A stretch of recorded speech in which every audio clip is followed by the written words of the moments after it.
A single mother inherited a rotting cargo plane from a man she barely knew. Everyone told her to scrap it for parts. But when she finally pried open the sealed cargo bay, what she found inside was worth $1.29 million and revealed a secret that changed everything. Subscribe to the channel and tell us in the comments where you're watching this from. The eviction notice came on a Tuesday morning, slipped under the door, while Sarah Chen was getting her daughters ready for school. 3 months behind on rent. 30 days to vacate. The paper trembled in her hands as she read it twice. If you're enjoying this deep dive into the story, hit the subscribe button and let us know in the comments from where in the world you are watching from today. Then a third time, as though repetition might change the words printed there in cold, official typeface. Maya, her 7-year-old, tugged at her sleeve, asking about breakfast. Lily, only 4, was singing to herself in the corner, oblivious to the weight pressing down on their small apartment. Sarah folded the notice carefully and slid it into her purse, her face a mask of calm she did not feel. She would cry. Later, after the girls were at school, after she had pretended for one more day that everything would be fine. The apartment was tiny, a 1-bedroom in a building that smelled of mold and old cooking oil. Sarah slept on the couch so the girls could share the bedroom.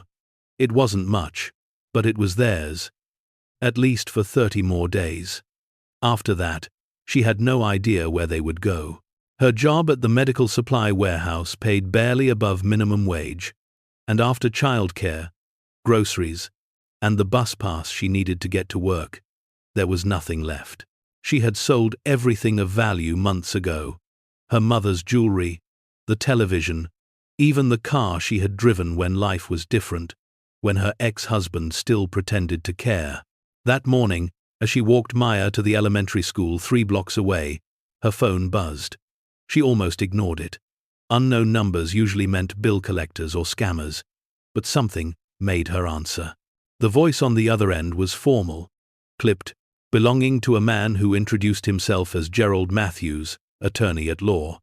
He asked if she was Sarah Chen, formerly Sarah Morrison. She confirmed, her pulse quickening.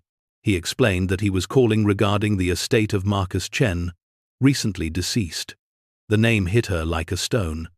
Marcus Chen, her father-in-law, a man she had met exactly twice, both times under strained and uncomfortable circumstances. He had been her ex-husband David's father, a man David rarely spoke of, except to say they were estranged. Sarah had only learned his name when they married, and even then, David had made it clear that his father was not part of their lives. The lawyer continued. Marcus Chen had passed away 6 weeks earlier. He had left no wife, no other children. His will named Sarah Chen as sole beneficiary of his estate. The words felt surreal, drifting past her, like smoke. She stopped walking, gripping Maya's hand tighter. There was a pause on the line. Then the lawyer said carefully that the estate consisted of a single asset, a Douglas DC-3 cargo plane, currently sitting on an abandoned airfield outside Tucson, Arizona. No cash, no property, just the aircraft. And according to the airfield's owner, it hadn't flown in over 30 years. Sarah stood on the sidewalk, the morning sun too bright, the noise of traffic too loud. A plane, a rotting, useless plane, left to her by a man who had never acknowledged her existence. The lawyer asked if she wanted to proceed with the transfer of ownership or disclaim the inheritance. She should have said no. Any rational person would have. But desperation has a way of bending logic. She asked how much it might be worth. The lawyer hesitated. In its current condition, perhaps scrap value, a few $1,000s if she was lucky, maybe less. It would cost money just to have it removed from the airfield. She thanked him and hung up. Maya asked who it was, and Sarah said it was nobody important. That night, after the girls were asleep, Sarah sat at the kitchen table with her laptop, searching for information on DC-3 planes. The images that appeared showed elegant, twin-engine aircraft, from another era. Warbirds and cargo haulers from the 1940 secondes. They were beautiful in a way that made her chest ache. But the forums and articles all said the same thing. Restoration was prohibitively expensive. Most were stripped for parts or left to rot. Still, a few $1,000s was more than she had. It might buy them another month, maybe 2. She called the lawyer back the next morning and told him she would accept the inheritance. 2 weeks later, Sarah borrowed a car from a co-worker and made the long drive to Tucson with both girls buckled in the back. She had no plan beyond seeing the plane. Assessing whether it was worth the cost of scrapping, the airfield was an hour outside the city, a flat stretch of desert with a single cracked runway and a rusted hangar that leaned dangerously to one side. The man who owned the property was named Earl, a wiry man in his 70s, with sun-darkened skin and a suspicious squint. He walked her across the field without small talk, pointing to the far end where the plane sat baking under the relentless Arizona sun. When Sarah saw it, her heart sank. The DC-4 was a corpse. Its silver skin was streaked with rust and corrosion, its windows either missing or shattered. One propeller blade hung at an unnatural angle, and the tires were flat, rotted through. The cargo door was sealed with layers of oxidized bolts, and what looked like decades of grime. It was worse than she had imagined. Earl crossed his arms and said flatly that Marcus had paid for the space up front, 20 years in advance. That time had run out 3 years ago, but Earl had let it sit because Marcus had been a decent man, quiet, kept to himself. Now that Marcus was gone, Earl wanted it gone too. He offered to help her arrange for a salvage crew, said she might get 1,500, maybe 2,000, if she was lucky.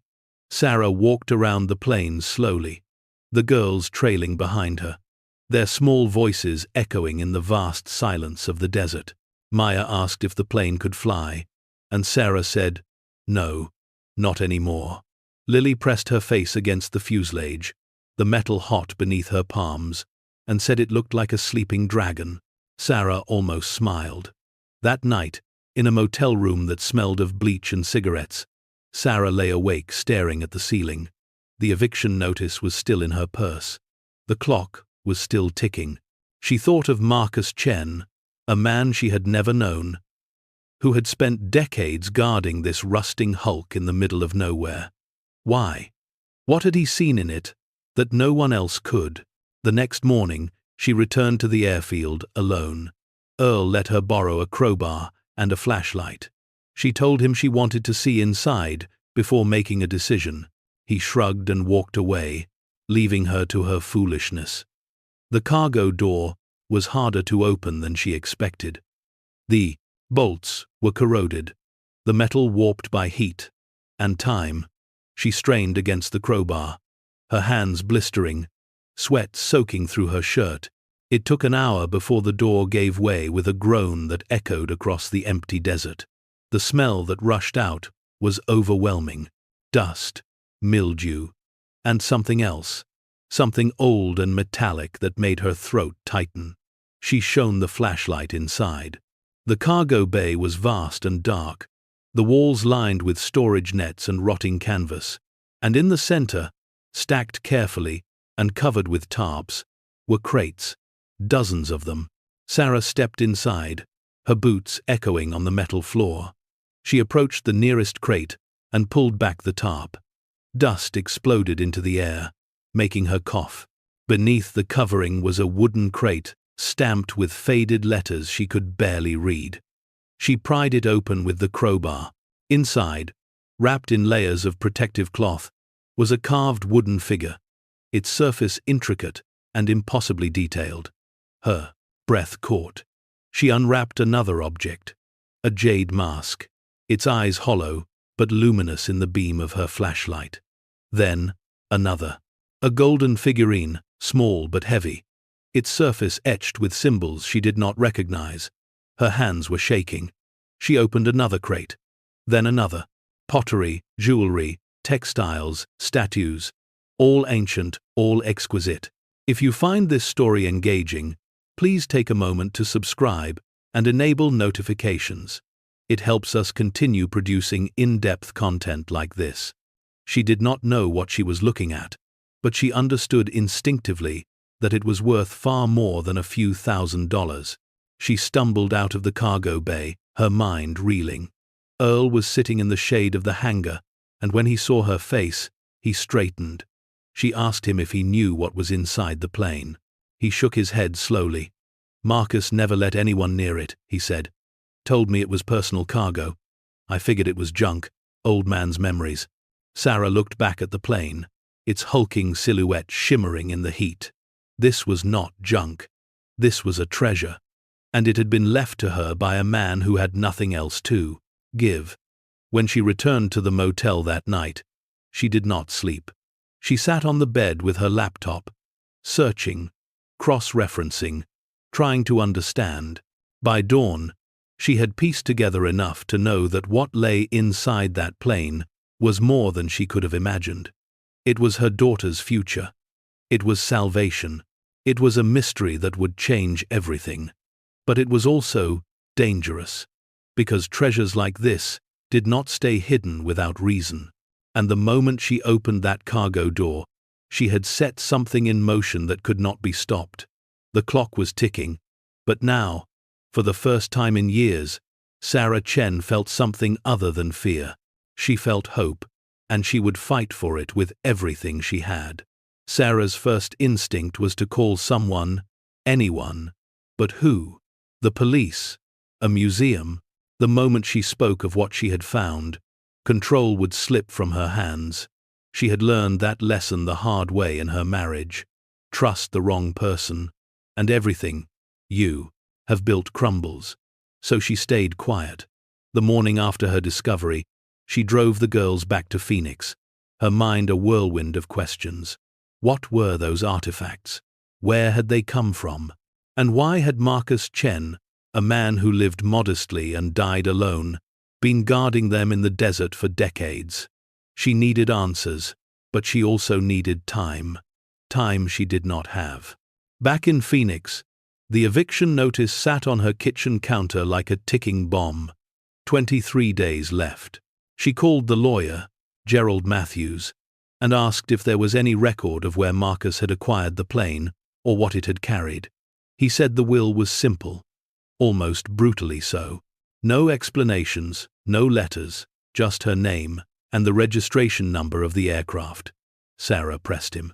Had Marcus left any personal effects? Papers? Journals? Anything? Matthews hesitated, then admitted there was a storage unit in Tucson, paid up for another 6 months.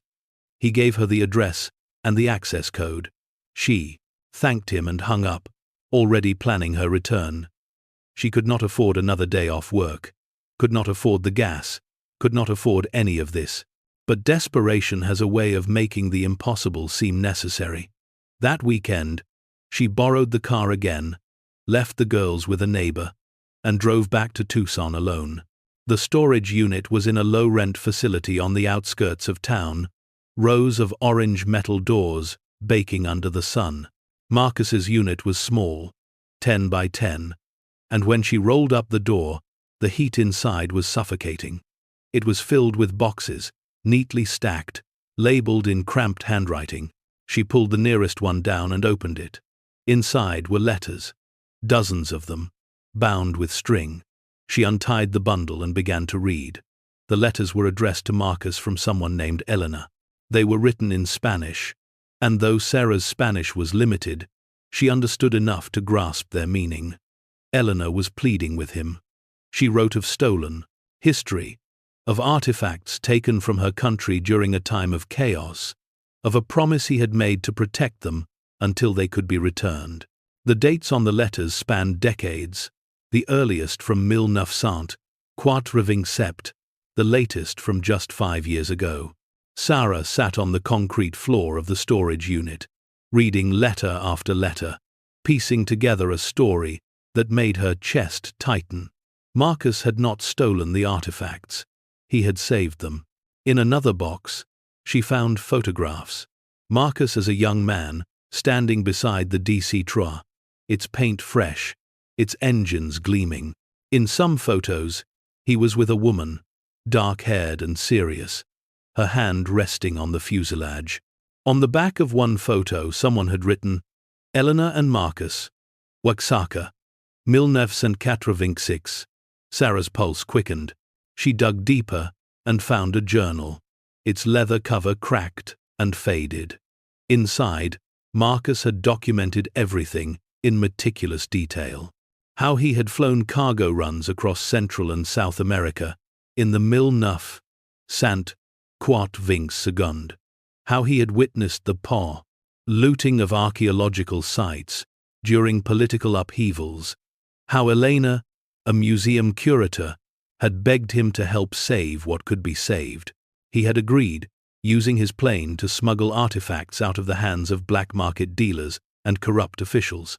The plan had been to keep them safe until the political situation stabilized, until they could be returned to the people they belonged to. But the situation never stabilized. Wars dragged on, governments fell, and the artifacts remained in the cargo hold of the DC Trois, hidden in the Arizona desert.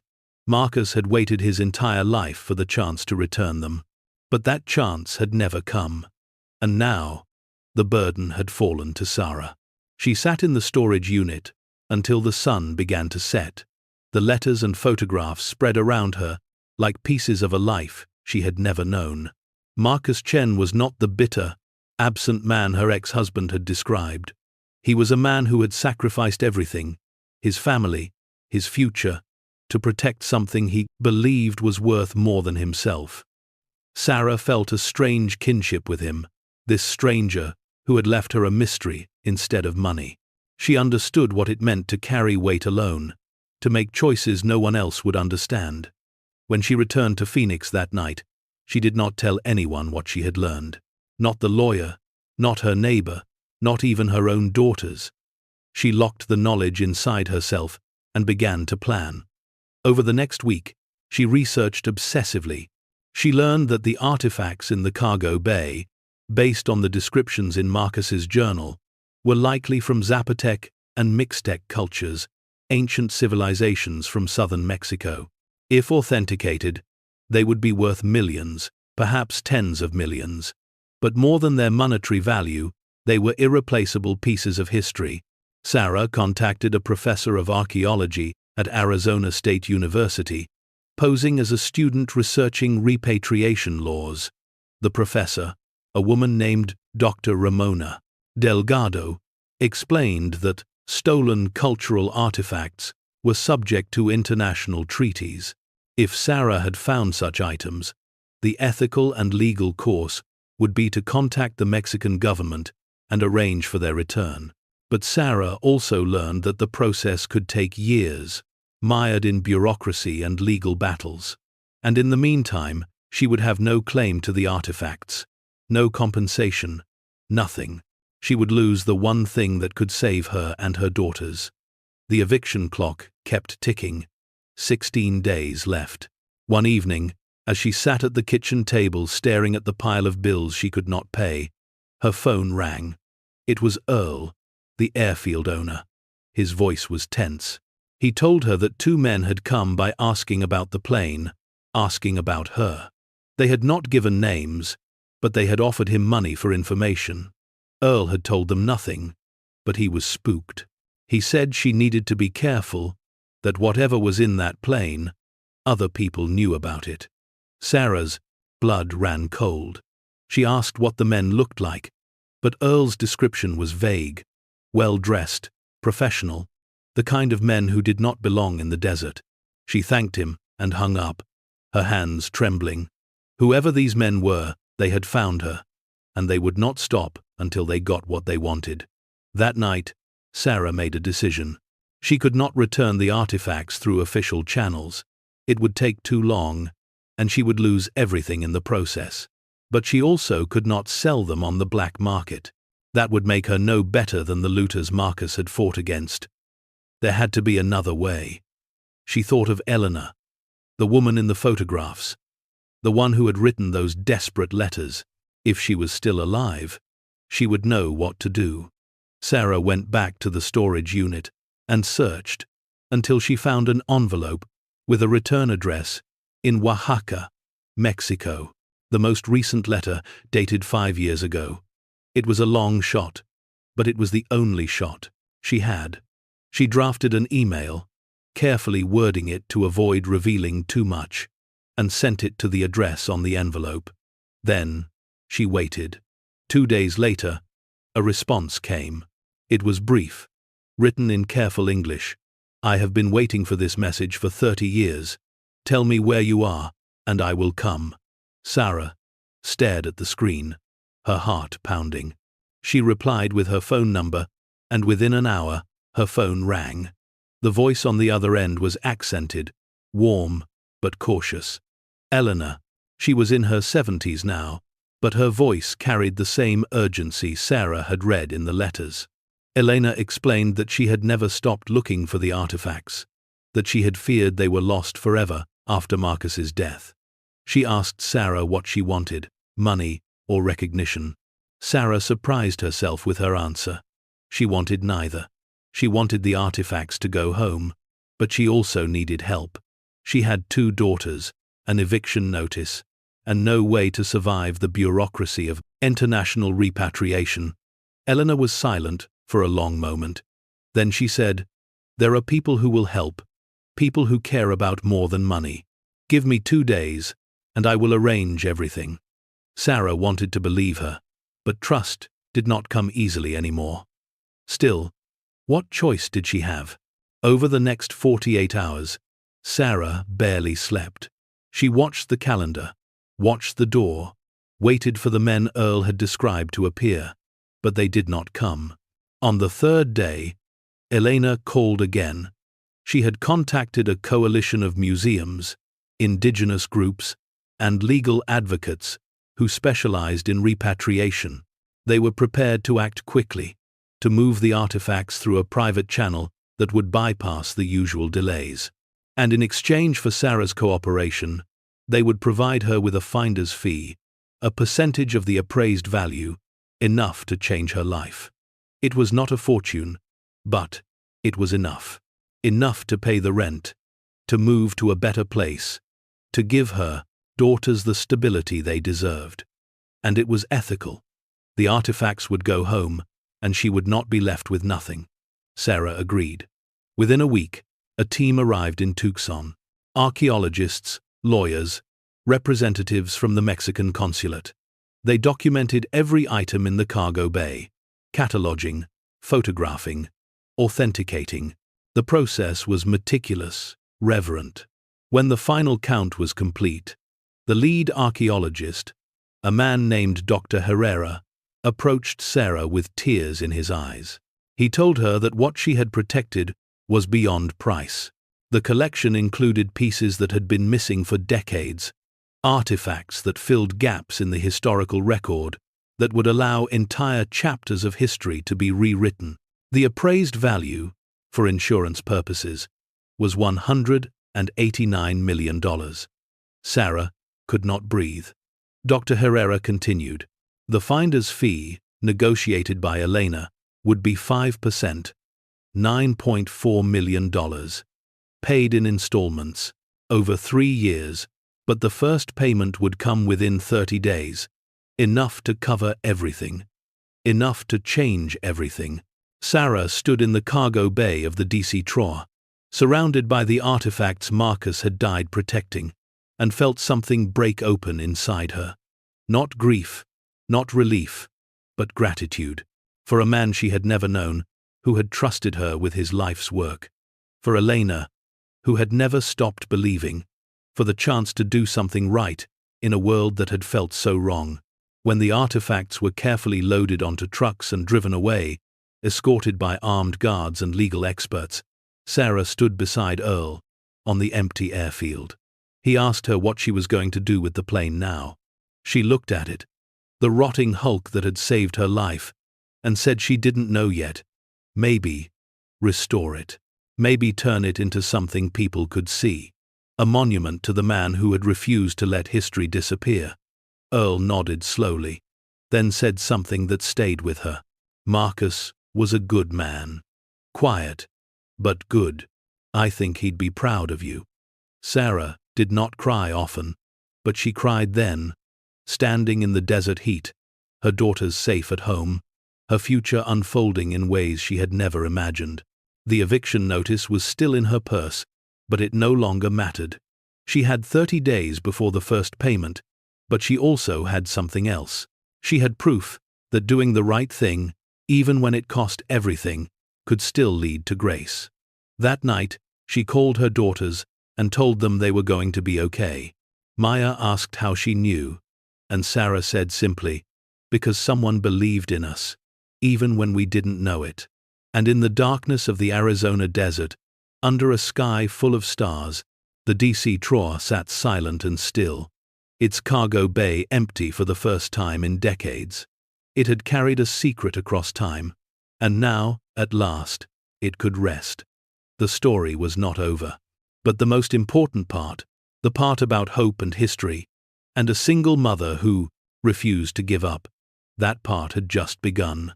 The months that followed moved with a momentum Sarah had never experienced. The first payment arrived exactly when promised, wired directly into an account she opened specifically for this purpose. $940,000. The number on the screen felt unreal, like a glitch, a mistake that would vanish if she blinked. But it did not vanish. She paid the rent she owed, plus 6 months in advance. She bought a reliable car. Nothing fancy. Just something that started every time and didn't smell like burning oil. She opened college funds for Maya and Lily, seeding them with enough to give her daughters choices she had never had. And for the first time in years, she went to the grocery store without calculating every item, without putting things back at the register because her card might decline. But the money, as transformative as it was not the part of the story that changed her most. It was what came after. The artifacts were flown to Mexico City in a ceremony covered by international news. Sarah was invited to attend, standing beside Eleanor on a stage in the National Museum of Anthropology, as dignitaries gave speeches about cultural heritage and repatriation. The room was filled with people, journalists, government officials, descendants of the Zapotec and Mixtec communities whose ancestors had created the objects Marcus had protected. Sarah stood quietly in the background, uncomfortable with the attention, but Eleanor held her hand tightly and whispered, "You are part of this now. You carried the story forward. Do not hide from it." When it was Sarah's turn to speak, her voice shook. She had prepared nothing, had not expected to be called to the podium, but she spoke from the heart. She talked about Marcus Chen, a man she had never met, who had given up a normal life to guard something he believed was bigger than himself. She talked about what it meant to be trusted with something you did not ask for, and how that trust could change you if you let it. The audience was silent when she finished, and then the applause came, not polite, but thunderous, rolling through the hall like a wave. Afterward, people approached her, shaking her hand, thanking her. An older woman, her face lined with age, gripped Sarah's hand and said in halting English, "My grandmother's grandmother made some of those pieces. Because of you, I can see them. Thank you." Sarah wept then, unable to hold it back. She had spent so long feeling like she was failing, drowning, barely keeping her head above water. And now, for the first time, she felt like she had done something that mattered, not just survived, but contributed, not just taken, but given. Eleanor took her aside later that evening, and they sat together in a quiet courtyard, the Mexico City night alive with distant music and the hum of traffic. Elena told her stories about Marcus, about the flights they had made together, about the risks they had taken. She said, Marcus had been afraid, always, but he had never let fear stop him from doing what was right. He loved someone once, Eleanor said quietly. He had a family. But the work consumed him. He chose the artifacts over them, and it broke his heart. I think that is why he left them to you. He wanted to give someone a choice he never had. The chance to protect history without losing yourself. Sarah understood then why Marcus had chosen her. Not because she was special, but because she was ordinary. A single mother, struggling, forgotten, someone who knew what it meant to carry weight alone. He had given her the chance to do good, without becoming a martyr to it, and she had taken it. When Sarah returned to Phoenix, her life was unrecognizable. She moved out of the moldy apartment and into a small house with a backyard where the girls could play. She quit the warehouse job and enrolled in community college, pursuing a degree in cultural anthropology. It felt right, like the path had been waiting for her all along. But the shadow of the plane remained. The DC Tra still sat in the desert, its cargo bay empty, its future uncertain. Earl called her one day and said he had received offers from scrap dealers, from collectors, from people who wanted to turn it into a restaurant or a roadside attraction. He asked what she wanted to do with it. Sarah thought for a long time. Then she contacted Dr. Delgado, the professor from Arizona State. Together, they applied for grants, reached out to aviation museums, and eventually secured funding to restore the plane. Not to fly, that would be too expensive, but to preserve it as a historical exhibit. It took 2 years, but the DC Tra was eventually moved to a museum in Tucson, where it sat in a climate-controlled hangar, its story told on plaques that surrounded it. Visitors could walk through the cargo bay, could see the empty space where the artifacts had rested, could read about Marcus Chen and the woman he had trusted with his legacy. Sarah attended the opening ceremony with her daughters. Maya, now 9, read aloud from one of the plaques, her voice clear and proud. Lily ran her hand along the fuselage, the same way she had when it was rotting in the desert, and said it still looked like a sleeping dragon. But now, Sarah thought, it was a dragon that had woken up. The final payment came on schedule, 3 years after that first discovery. With the full amount in hand, Sarah made a choice. She donated a portion to the communities in Oaxaca whose heritage had been returned. She set up a scholarship fund for children of single parents, knowing how much a little help could change a life. And she kept enough to ensure her daughters would never know the fear she had known, the weight of eviction notices and empty refrigerators. But more than the money, more than the recognition, what stayed with her was the memory of that first moment in the cargo bay. The feeling of pulling back the tarp and seeing something impossibly beautiful, something someone had believed was worth protecting. Marcus had trusted her with that, and she had honored it. One evening, years later, Sarah stood in her backyard, watching her daughters play. Maya was reading a book about ancient civilizations, already talking about becoming an archaeologist. Lily was drawing pictures of planes, her imagination endless. And Sarah felt something she had not felt in a long time. Peace. She thought of Marcus often, wondered if he had known what would happen, if he had somehow seen this future when he wrote her name in his will. She liked to think he had. That in the end, he had not chosen artifacts over family. He had chosen both. He had given her the chance to protect history and build a future, to honor the past and embrace hope. The eviction notice, long since shredded and thrown away, was a memory now, a relic of a life she had survived. The DC Tra, once rotting and forgotten, was a symbol of resilience. And Sarah Chen, once desperate and invisible, was living proof that sometimes the most unlikely inheritances carry the greatest gifts. She had been given a treasure, but not the kind most people imagined. It was not the gold or the jade or the ancient pottery. It was the trust of a stranger, the weight of responsibility, and the knowledge that doing the right thing, even when it was hard, could lead to a life worth living. And as the sun set over Phoenix, painting the sky in shades of orange and gold, Sarah whispered to the wind, the same way she had in the desert years ago. "Thank you, Marcus. I didn't let it die in silence." The wind carried her words away. And somewhere, she believed, he heard them. The story of the DC Trois, of Marcus Chen, and of the single mother who had saved a piece of history, would be told for generations, not because it was about treasure, but because it was about trust, about sacrifice, about the quiet heroism of ordinary people who choose to do extraordinary things. And in the end, that was the greatest inheritance of all.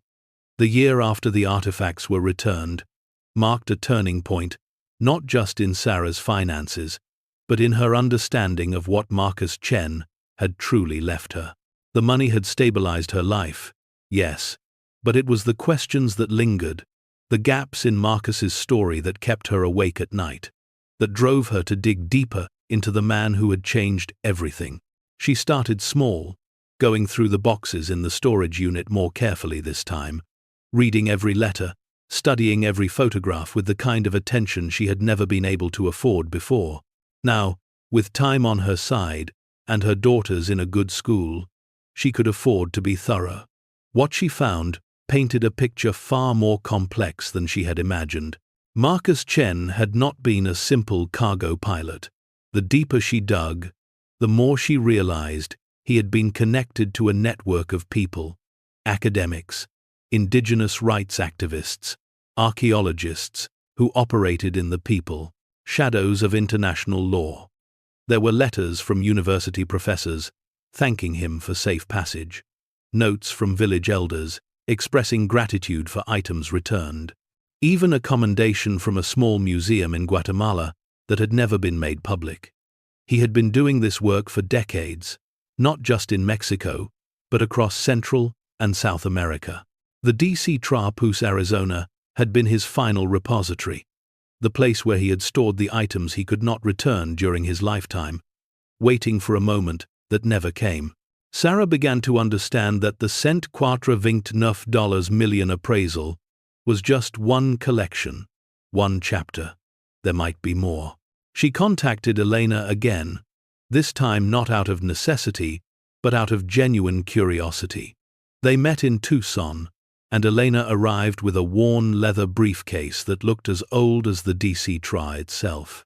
Over coffee in a quiet diner, Elena opened the briefcase and pulled out a map, its edges frayed, its surface marked with dozens of pins and notations in Marcus's handwriting. "He kept this with him always," Elena said, her voice soft with memory. "Every mark is a site he knew was being looted. Every pin, a place he tried to protect. He couldn't save everything. No one could. But he tried."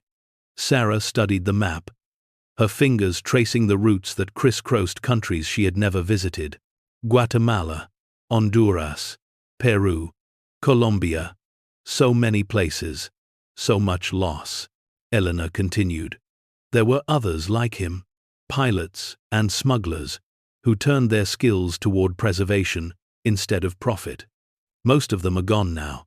But their work, what they protected, it's still out there, scattered, hidden, waiting. Sarah looked up sharply. "Are you saying there's more artifacts that Marcus hid?" Elena's expression was careful. "I'm saying that Marcus was part of something larger. And when he died, he took many secrets with him. The DC Trois was the largest cache, but it wasn't the only one." The words hung between them, heavy with implication. Sarah felt the old pull of responsibility, the weight of unfinished business. She had thought her part in this story was over, that she had honored Marcus's legacy and could move on. But now she understood that she had only scratched the surface. Over the following months, Sarah threw herself into research with an intensity that surprised even her. She enrolled in advanced courses in archaeology and cultural preservation, learning not just the academic side, but the legal frameworks, the international treaties, the politics of repatriation. She needed to understand the world Marcus had navigated, the impossible choices he had faced. She also began reaching out to the people whose names appeared in Marcus's letters. Many had passed away, but their children and colleagues remembered. An archaeologist in Berkeley told her about a night in 1989 when Marcus had flown him out of a war zone with a crate of Mayan codices.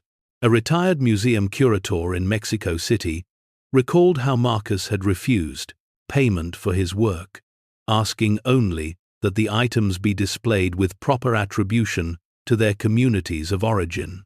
Each conversation added another layer to the portrait of Marcus Chen. He had been stubborn, secretive, often difficult to work with, but he had also been fiercely principled, refusing to compromise, even when it cost him relationships, even when it meant living in poverty while sitting on a fortune. Sarah began to see herself in him, to understand why he had chosen her. She, too, had made hard choices. She, too, had refused to take the easy path when principle demanded otherwise. One evening, as she was going through another box of Marcus's papers, she found something that made her blood run cold. It was a letter, dated just 3 months before Marcus's death, written in English but with a formality that suggested the writer was not a native speaker. The letter was a threat, thinly veiled but unmistakable. It spoke of unfinished business and items that must be recovered. It referenced the DC TRA by its registration number and suggested that Marcus's continued silence on the matter was becoming problematic. The letter was unsigned, but at the bottom was a symbol, a stylized glyph that Sarah did not recognize. She photographed it and sent it to Dr. Herrera, the archaeologist who had led the authentication of the artifacts. His response came within hours, and it was grim. The symbol belonged to a black market antiquities network, one that had been active since the 1970 and was believed to still operate today. They were known for their ruthlessness, for their long memory, and for their connections to powerful collectors and corrupt officials. If they had been threatening Marcus, it meant they knew about the DC TRA's cargo. And if they knew about it, they might know about Sarah. The realization hit her like a physical blow. She had thought the danger was over, that returning the artifacts had closed the door on that chapter. But if this network was still active, still searching, then she and her daughters might be at risk. She immediately contacted the authorities, but the response was frustratingly bureaucratic. The letter was old, the threat vague. Without evidence of imminent danger, there was little they could do.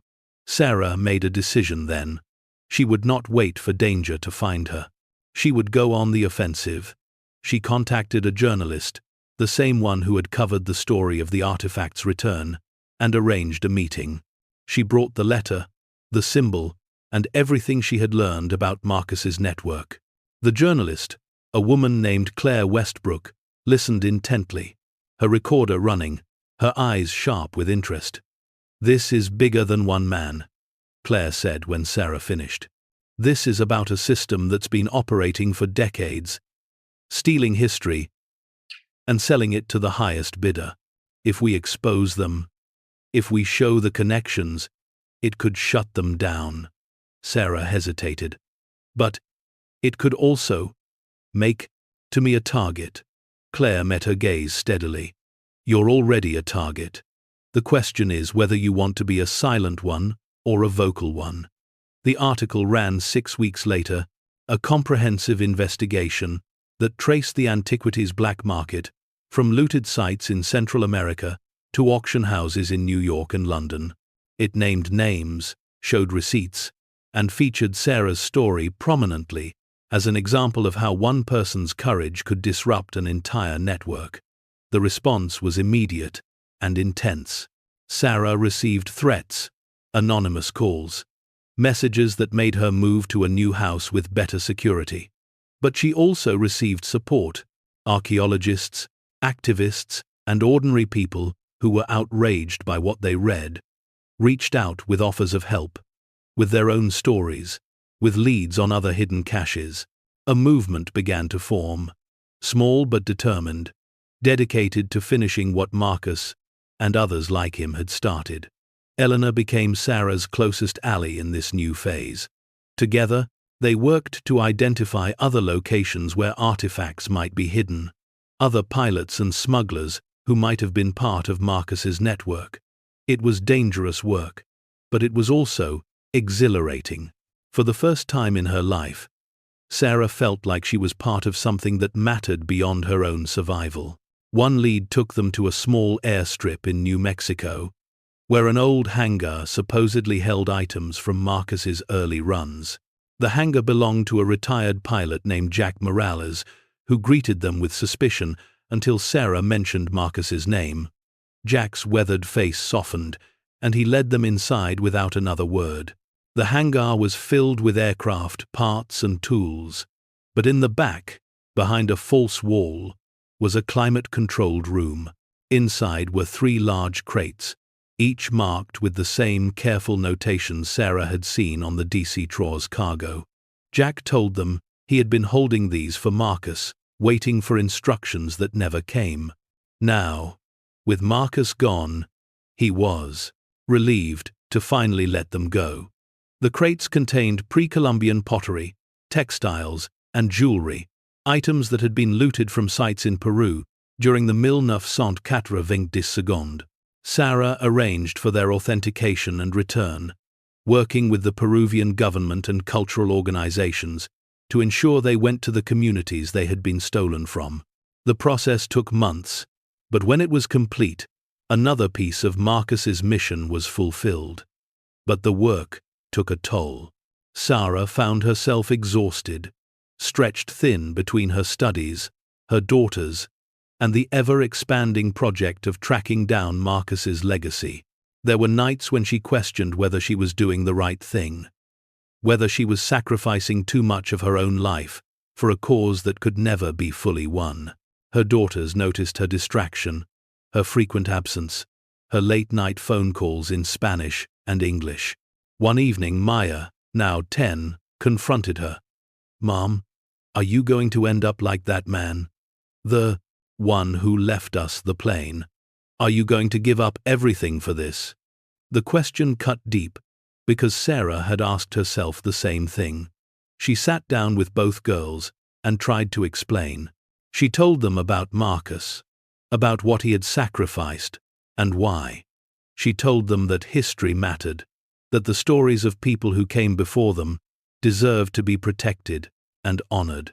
But she also promised them that she would not disappear the way Marcus had. She would find balance. She would make sure they came first. It was a promise she struggled to keep, but she tried.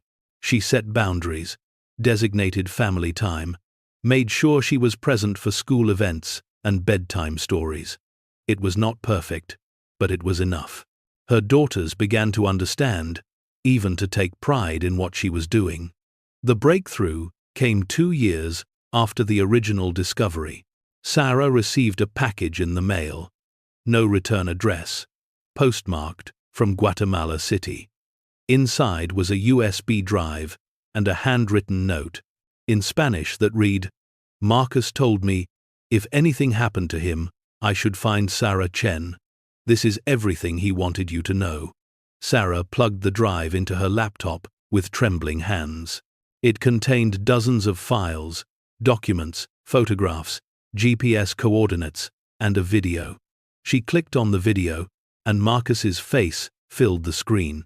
He looked older than in any photograph she had seen, his face gaunt, his eyes tired but still sharp.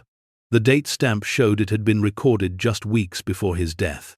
"Sarah," he said, his voice rough but clear, "if you're watching this, then I'm gone, and you've found the DC Traw. I hope you've done the right thing with what was inside. I believe you will, because you have something I lost a long time ago. You have a family, people who depend on you. You understand that some things are worth protecting, even at great cost." He paused, coughed, then continued. "What you found in Arizona is only part of the story. There are 5 other locations, 5 more caches that I couldn't return in my lifetime. The coordinates are in the files on this drive. Each one represents years of work, items saved from destruction or theft. I'm trusting you to finish what I started, but I'm also trusting you to be smarter than I was. His eyes bore into the camera with an intensity that made Sarah's breath catch. Don't do what I did. Don't let this consume you. Return what can be returned, but don't sacrifice your life for the dead. They don't need you as much as your daughters do. Promise me that. The video ended, and Sarah sat in silence, tears streaming down her face. Marcus had known. He had known the weight he was passing on, and he had tried to warn her, to protect her from his own mistakes.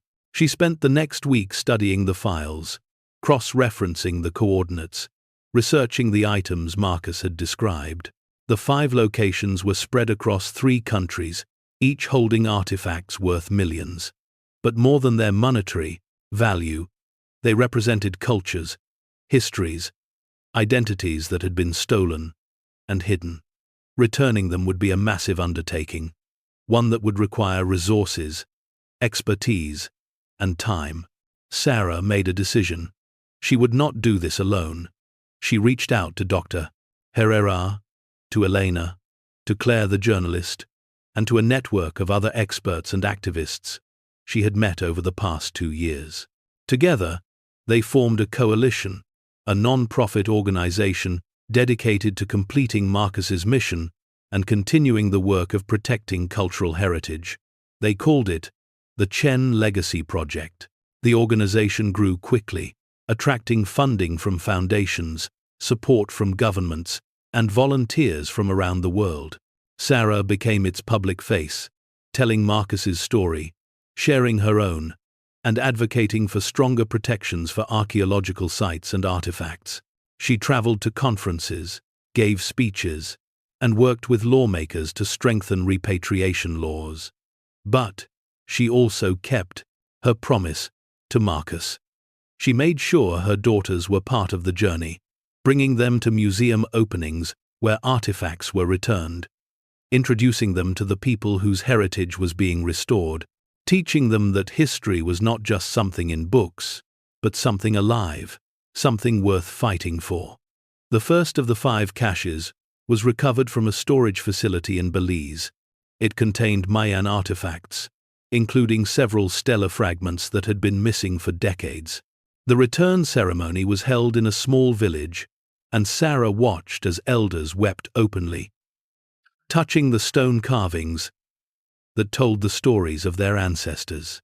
Maya and Lily stood beside her, holding her hands, and she knew that this was what Marcus had wanted her to see. Not just the artifacts, but the people they belonged to. The second cache was more complicated. It was located in a private warehouse in Miami, and accessing it required legal maneuvering and cooperation from federal authorities. The artifacts inside were from Colombia, looted during the violence of the 1982. Returning them took months of negotiation, but when the items finally arrived in Bogotá, the response was overwhelming. Thousands of people came to the museum to see them, to reconnect with a past that had been stolen from them. With each recovery, Sarah felt a piece of Marcus's burden lift. She was not just honoring his legacy, she was completing it, bringing to fruition the work he had started decades ago. But she also began to understand that this work would never truly be finished. For every artifact returned, there were hundreds more still missing, still hidden in private collections and black market warehouses. The Chen Legacy Project expanded its mission. They began working with indigenous communities to document and protect sites before they could be looted, training local people in preservation techniques and advocating for their right to control their own cultural heritage. It was slow, difficult work, but it was also deeply fulfilling. 5 years after she first opened the cargo bay of the D.C. TRA, Sarah stood on a stage in Washington, D.C., receiving an award for her work in cultural preservation. Her daughters sat in the front row, now 13 and 11, proud and poised. Eleanor was there too, grey-haired but still fierce, her eyes bright with approval. As Sarah gave her acceptance speech, she talked about Marcus, about the sacrifices he had made, about the trust he had placed in her. She talked about the importance of protecting history, not for its monetary value, but for what it represented: identity, memory, the continuity of human experience. But she also talked about balance, about the danger of losing yourself in a cause, no matter how righteous. She talked about her daughters, about the promise she had made to them and to Marcus, to never let the work consume her the way it had consumed him. The audience applauded, but the words were really for herself, a reminder of the line she had vowed not to cross. That night, in her hotel room, Sarah opened her laptop and looked at the files Marcus had left her. 4 of the 5 caches had been recovered and returned. 1 remained, the coordinates pointing to a location in the mountains of Guatemala, a place that was difficult to access and politically unstable. The Chen Legacy Project had been planning the recovery for months, but it was dangerous, and Sarah had been hesitant to proceed. Now, looking at the files, she made a decision. This last cache would be Marcus's final gift, and she would see it through, but she would do it carefully, with the right team, with proper security. She would not take unnecessary risks. She would finish the mission, but she would come home to her daughters. The recovery expedition took 6 months to plan. They worked with local communities, with government officials, with security experts. When the team finally set out, Sarah was part of it, but so were archaeologists, indigenous representatives, and legal observers. It was not a secret mission. It was a collaborative effort, transparent and ethical. The cache was hidden in a cave system, accessed through a narrow passage that required climbing gear and careful navigation. When they finally reached the chamber where Marcus had stored the artifacts, Sarah felt a chill run through her. The space was small, carved into the rock, and lined with waterproof containers. Inside were items of breathtaking beauty: jade masks, gold ornaments, ceramic vessels painted with scenes of daily life and ritual. The recovery took days, each item carefully documented, photographed, and packed for transport. When they finally emerged from the cave, exhausted but triumphant, Sarah looked up at the sky and felt a sense of completion wash over her. This was it, the last piece of Marcus's mission. After this, she could rest. The artifacts were returned to Guatemala in a ceremony that drew international attention. The president of Guatemala gave a speech, thanking Sarah and the Chen Legacy Project, calling them examples of what humanity could be at its best. Sarah accepted the thanks with grace, but in her heart, she knew the real hero was Marcus Chen, the man who had lived in poverty and died alone so that these pieces of history could survive. When Sarah returned home to Phoenix, her daughters ran to meet her at the airport, throwing their arms around her with a ferocity that made her laugh and cry at the same time. That night, they sat together in the backyard, looking up at the stars, and Lily asked, "Is it over now, Mum? Are you done?" Sarah thought about the question. The 5 caches were recovered. Marcus's mission was complete, but the work of protecting cultural heritage would never be done. There would always be more sites to protect, more artifacts to return, more stories to tell. "The big part is done," she said finally, "but there's still work to do, just less of it. And I'll be home more." Maya looked at her seriously. "You're kind of famous now, you know. Kids at school know who you are. They think it's cool."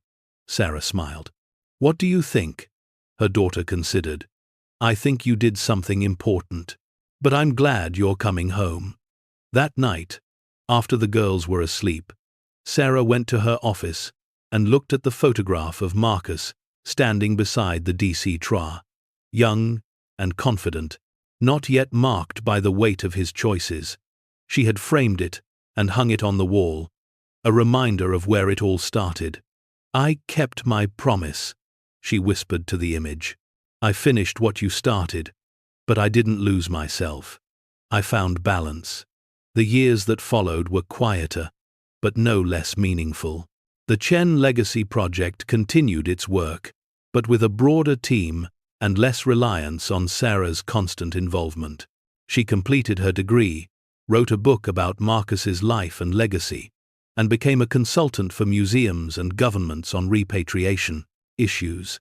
She traveled when necessary, but always came home, always made sure her daughters knew they came first. Maya grew up wanting to be an archaeologist, inspired by the work her mother had done. Lily became interested in documentary filmmaking, wanting to tell stories like the ones Sarah had lived. Both girls carried with them the lessons of Marcus's life, the understanding that history mattered, that culture was worth protecting, that one person's choices could ripple across generations. On the 10th anniversary of the day she first opened the cargo bay of the DC Traw, Sarah returned to the museum in Tucson, where the plane was displayed. She walked through the exhibit, reading the plaques, looking at the photographs, remembering. A young woman approached her, recognizing her from the photos on the wall. "You're Sarah Chen," she said, her voice awed. "Your story inspired me to study archaeology. I just wanted to say thank you." Sarah smiled, feeling the weight of a decade settle into gold. Something like peace. "Thank you for caring," she said.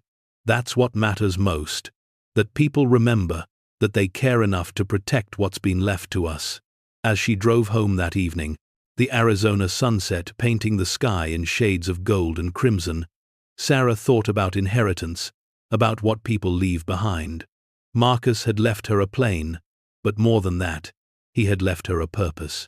And in fulfilling that purpose, she had found herself. The eviction notice that had once terrified her was a distant memory, a relic of a different life. The fear and desperation had been replaced by confidence, by stability, by the knowledge that she had done something that would outlast her. Her daughters would inherit not just financial security, but a legacy of integrity, of courage, of standing up for what was right even when it was hard. And the DC Traw, that rotting hulk in the desert, had become a symbol, not of decay, but of transformation, not of endings, but of beginnings. It stood, in its climate-controlled hangar, a testament to the power of trust, the importance of history, and the extraordinary things that can happen when ordinary people choose to do what's right. Sarah Chen had been given an impossible inheritance, a burden disguised as a gift, and she had turned it into something beautiful, something lasting, something worth passing on. The story of the cargo plane, of Marcus Chen, and of the single mother who honored his trust, would be told for generations to come. Not because it was about treasure, but because it was about so much more. It was about responsibility, about sacrifice, about the quiet heroism of choosing principle over profit, of honoring the past while building a future.